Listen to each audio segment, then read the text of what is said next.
She was born in a dying empire, a world where gods were falling, libraries were burning, and truth was a dangerous thing to hold. In the 4th century, in the city of Alexandria, amid temples, trade, and rising tension, a girl was born, who would become the last great thinker of the ancient world. Her name was Hypatia.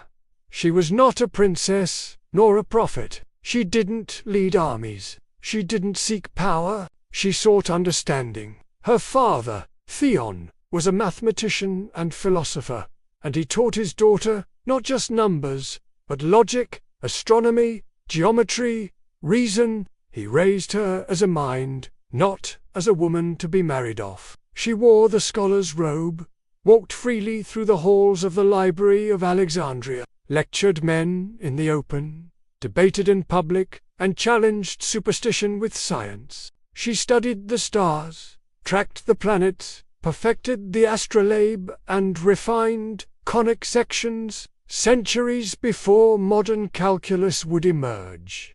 And most of all, she taught. Students from across the Roman Empire came to learn from her. Pagans, Christians, even future bishops, they all sat before a woman who knew more than any man in Alexandria. But knowledge, in her time, was no longer sacred. It was dangerous. The old Roman gods were fading. Christianity was rising, but not peacefully.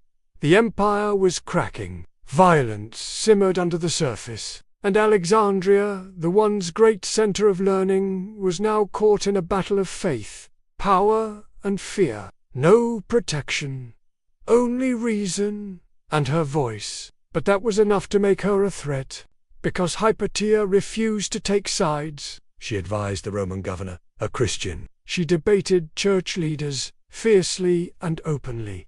She defended knowledge above dogma. To her, truth was universal, not bound by temples or churches. But mobs don't care for reason, and soon rumors began. They called her a witch, a sorceress, a manipulator of men and governors, and in 415 CE, on the streets of her own city, a Christian mob pulled her from her carriage. They dragged her through the streets of Alexandria into a church, stripped her, beat her with tiles, tore her body apart. A woman who had mapped the stars was killed by men who feared the light she carried. Her body was burned, her works lost. The great Library of Alexandria, a symbol of human knowledge, faded with her. But something remained, a legacy whispered through centuries, not in books. Most were destroyed, but in memory.